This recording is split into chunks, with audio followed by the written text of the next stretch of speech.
जय बजरंग बली की जय।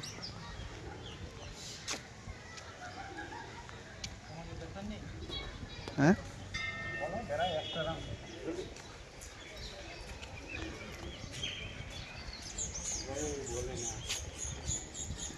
जय गणेश ठाकुर।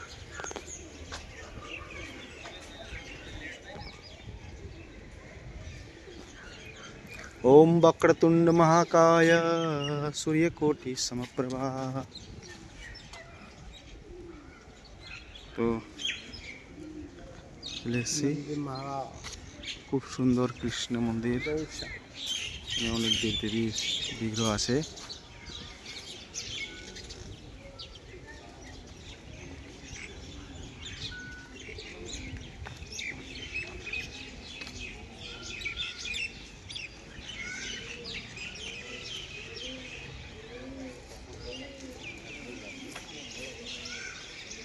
খুব ভালো হচ্ছে ভজন কীর্তন। कृष्ण मंदिर ना?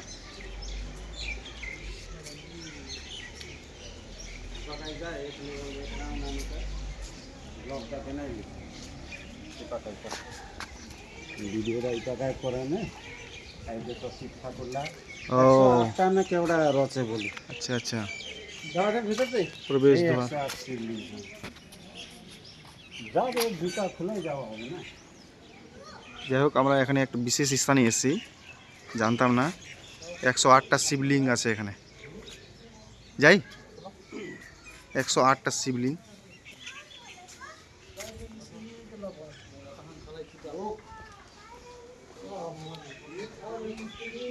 108টি শিবলিঙ্গ আছে এখানে।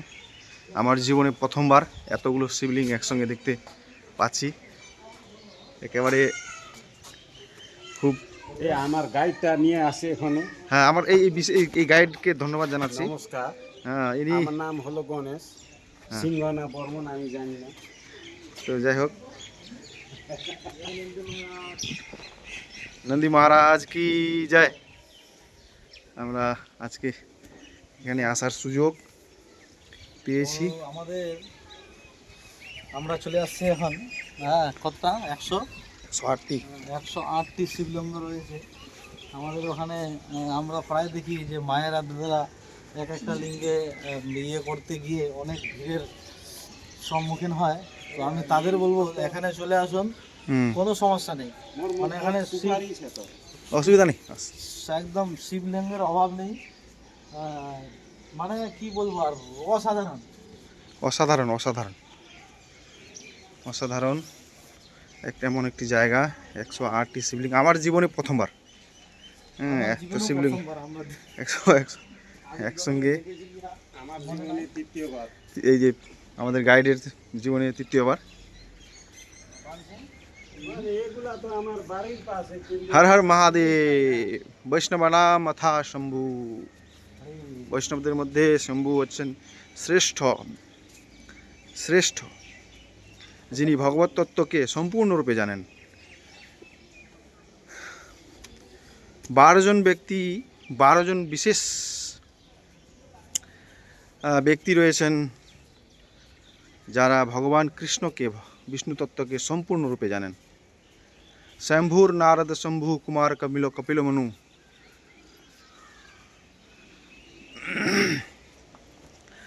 প্রহ্লাদ জনক ভীষ্ম বলির ব্যাসকির ব্যায়াম। অর্থাৎ পদ্মফুল। হ্যাঁ, পদ্মফুল নাকি এটা কি? এই যে পদ্মফুল, হ্যাঁ, নীলকমল। নীলকমল নাকি? তো দ্বাদশ মহাজনের মধ্যে সবার প্রথমে হচ্ছে নারদ, হ্যাঁ, ব্রহ্মা, হ্যাঁ, তারপর শম্ভু অর্থাৎ মহাদেব, নারদ, কুমার মানে 4 কুমার, কপিল দেব, তারপর প্রহ্লাদ মহারাজ, বলি মহারাজ, ব্যাসকি অর্থাৎ ব্যাসদেবের পুত্র সুখদেব গোস্বামী, তারপর হয়ে গেল অভয়ম অর্থাৎ যমদেব। এই 12 জন হচ্ছেন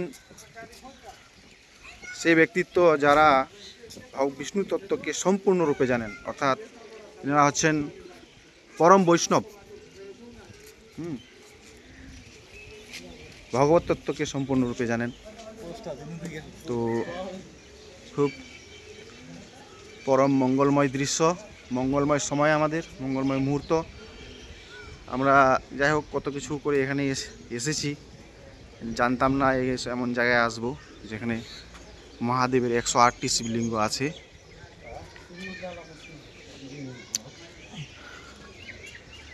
ভাবতেই পারছি না এমন একটি জায়গা। যাই হোক মহাদেবের কৃপা আমাদের উপর বর্ষণ হোক।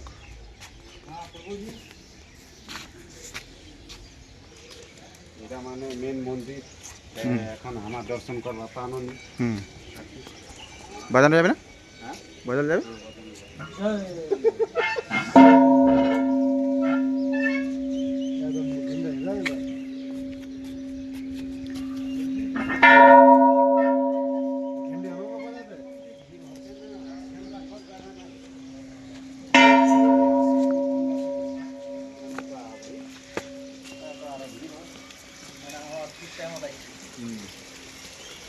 খুব সুন্দর জায়গা।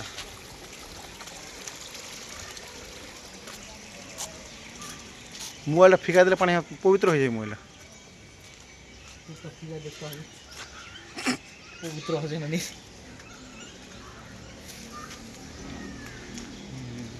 এক্সিট এক্সিট আর এদিক দিয়ে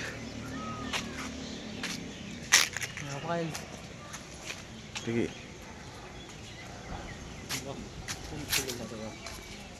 কি ফুল এটা? এই ফুলগুলো তো দেখা মনে হচ্ছে, কিন্তু ফুলের বাগানটা তুই একলাই বেড়াবো না, হামো বেড়াবো। হামো এখানে বেড়াই ফুলের বগলে বগলে। হরে কৃষ্ণ কৃষ্ণ কৃষ্ণ হরে হরে, হরে রাম রাম রাম হরে হরে। আমরা চলে এসেছি এই শিবধামে। পশুপতিনাথের মন্দিরের মতো মনে হচ্ছে এই মন্দির। খুব শোভনীয়, খুব সুন্দর। এই হচ্ছে মুকুন্দ ফুল। ভগবান মুকুন্দ ফুল পছন্দ হয়, মুকুন্দ ফুল। কিন্তু এই ফুলের নামটা জানি না, এই কী ফুল এটা। এই ফুলটার যদি বীজ পাওয়া যায় আমি নিয়ে যাবো। ডাল এটা হচ্ছে লাউ গাছ, লাউ কদুর কুশি, কুমড়ো।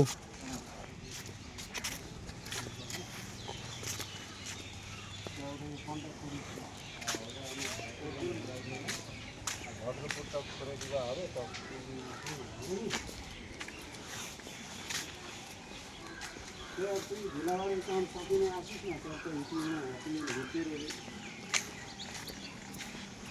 বিদ্যামতো আলাদা আসি না। চলো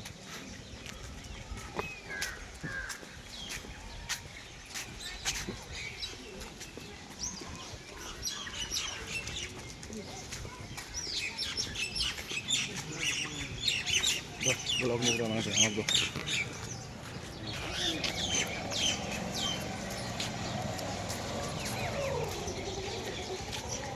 এই জায়গাটার নাম কি? এটা হচ্ছে অর্জুন ধারা ধাম। নেপালে আসলে এই জায়গায় অবশ্যই দর্শন করে যাবেন। হচ্ছে দোকান।